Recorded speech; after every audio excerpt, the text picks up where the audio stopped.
Chapter 284 and Chapter 285 are two of the most important chapters in the current Blue Lock manga history, and since last week I was too busy to cover Chapter 284, we will be covering both back to back to point out all of the power dynamic shifts, developments, and why Isagi and Kaiser's presence will change the fate of not only this match, but the entire story of Blue Lock going forward. Before we continue onto this video, I want to let you know that I only do Blue Lock related content on this channel, so if you want to hear someone talk about Blue Lock manga alongside other interesting discussion-based videos, then be sure to subscribe, like the video, and comment for me down below what your favourite Blue Lock character is. I also have a Blue Lock Discord that you can join that a link will be left down below for, as very soon on this Discord I'll be listing the requirements to enter a giveaway. I will be giving away this picture of Rin Itoshi signed by the English voice actor. More details will be announced soon regarding it, and once again, the best place to find those details are through my Discord server. If you're only here for Chapter 285, I suggest you skip to this timestamp, but you'll need to know the full context to why I think this instance of this match is extremely important to the future development of the story. We start Chapter 284 off following Rin's attempt at a goal stopped by the efforts of Isagi and Kaiser's chemical reaction and the insane last moment save of Go Tomorrow. Celebrations were being held with Rin clearly annoyed. Isagi gets a cheerful compliment by Hiyori, discussing the circumstances that led to this incident of stopping Rin's goal. Isagi stated that losing here would mean he would be completely devoured, so he had to return to zero in order to be an object of total use, or his direct wording, "I'll sell my soul to achieve victory, I have found a new way to fight." Rin was unsurprisingly not impressed by Isagi's new development, seeing as it doesn't involve him doing it all himself, but such surface level thinking can easily be demolished by the facts. When the world wanted a super goal and Isagi was able to take that away and crush it, he was not only bending reality to his will, but he surpassed Rin's inspiration with his own logic. And in a parallel to Rin scaring Isagi a while back, Isagi frightens Rin by taking absolute pleasure in this new mindset where a talented learner can defeat a genius. Next, it was announced that this was the last moment the Master Strikers were allowed to be present on the pitch. Loki was clearly salty. He remarked that playing was all for nothing and doubled down by stating that Japan will take another 1,000 years at this rate to produce the world's best striker. Isagi immediately clapped back, however. Loki's comments wouldn't go uncontested as Isagi told the PXG's master to shut it, and how he was the one who lost. Loki was partly confused and Kaiser looked shocked as Isagi started talking in relation to the Blue Rose Emperor. He elaborated that both himself and Kaiser smashed the visualization of Rin's winning goal, and then saying how Loki should be a man and admit that he lost, being full of himself as someone who just so happened to be born fast. And this comment made Loki absolutely livid, likely sparking that rivalry for the U20 World Cup arc, and also doing a full 180 flip on their first ever interactions on the field, as being much closer in skill generally means a more competitive nature between them. Loki got verbally smacked so bad, Noah had to step in to remind Isagi he was on live TV, and then complimented him on his recent play and how it surpassed all his expectations. But Isagi cut Noah off before he could finish, reciting how Noah is just the same as Loki, pointing out how he used Isagi as a tool to awaken Kaiser and declares to bring him down as the world's best striker with his own theory and how the next World Cup is his. This actually further tapped into one of my theories on how Noah was testing Isagi, but he actually never suspected Isagi to succeed, so we will touch more on this point later on. Everyone seemed shocked at the declaration of war casted upon his own master. Karasu, Ikiguri, and Hiyori were all separately implying that he was crazy, and Isagi himself admits that his mindset of being a complete tool to himself is what he needs to beat Rin. He then looks to Kaiser, whose evolution helped with his own, and the only logical thing to do now is for the pair to team up and end the Neo-Egoist League. And that was Chapter 284. And of course, now with Chapter 285, we can see the explanation and conclusion of this new offering Isagi has to our Blue Rose Emperor. Kaiser was first confused. He had pulled back the words of Isagi prior to this offer with how Isagi wanted to kill him, but Isagi's response makes an argument all the more strong, admitting that neither of them individually can defeat geniuses like that. Rin can't be stopped by a single person, so why not try working together? It's barely possible on defense, but on the attack, they can prove a talented learner can beat a genius. Kaiser asks if that's his reason for teaming up. Isagi responds in agreement, and how his personal feelings consuming him is less ideal than showing the world a proof Isagi further explains this sensational rush was something he wished to explore more, as this was his new way of evolving. Kaiser finds this insane but acknowledges that this could be Isagi's truest ego, which goes against all you Isagi true ego speculators. This correlation of this ego compared to what is a now disregarded theory holds no more ground. This Isagi has always had his true ego, but it has been adapted and molded to become this variant that will only grow in due time. Kaiser brings a possible inquiry to the mix, questioning how the last goal would be settled between the two of them if they were to join forces. Isagi stated that both of them shouldn't give up on it, and instead should rely on the most logical outcome for the phenomenon of winning.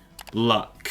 The last to receive the last pass crafted by logic shall score. Kaiser then further questions how personal feelings are involved with this solution, and Isagi of course knows that's a condition for both of them, and how they should be mere machines for practical use, as it is the only known solution right now to beat the geniuses. Kaiser says how he hates Isagi more than ever, but can't think of another objective argument behind Isagi's plan. Isagi shares his similar feeling of wanting to kill Kaiser, but how this is a dry contract which would help get what they both want: winning, surpassing Rin, and destroying Noah.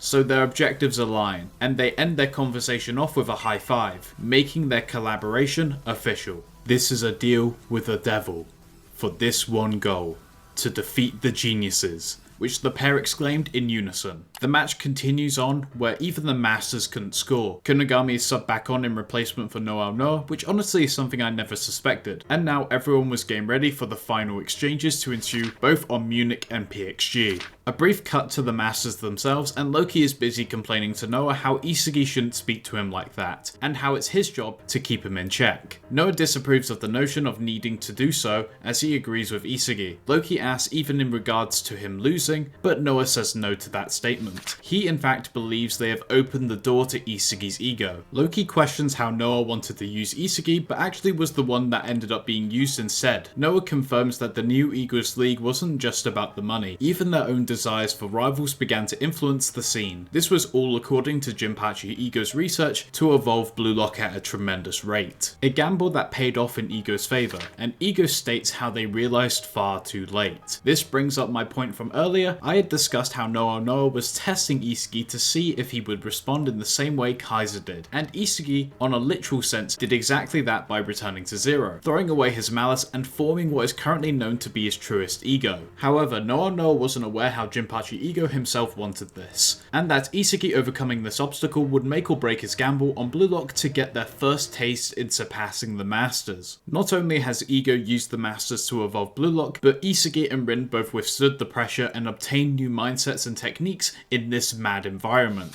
seemingly taking a personal watch over one of each both genius and talented learner to decide the fate of who will become the next world's best striker, challenging a tradition where it could stay the same where geniuses reign supreme, or it could change with his personal image of what he couldn't achieve during his own career, where the first ever talented learner could bring down the world's best strikers. Diamonds in the rough becoming polished gemstones, proving their originality can change the world either way, and how Kaiser and Isagi's team up will not only be the deciding factor of this match, but be the deciding factor of the football world's fate moving forward. Chapter 285 ends with Ego stating, "Now, towards the birth of the new egoist," to be continued in the next chapter titled New Era. Wow, absolutely amazing. There is simply no way of telling how this match could end, but as I have said, the fate of this match rested on Isagi and Kaiser's shoulders. Winning simply is a start. Whatever is to happen after this match is a mere effect from their direct cause, their purpose of being where they are now, and if talented learners can topple a genius here in this very match, it will prove that the world of football, as we know it, is changing.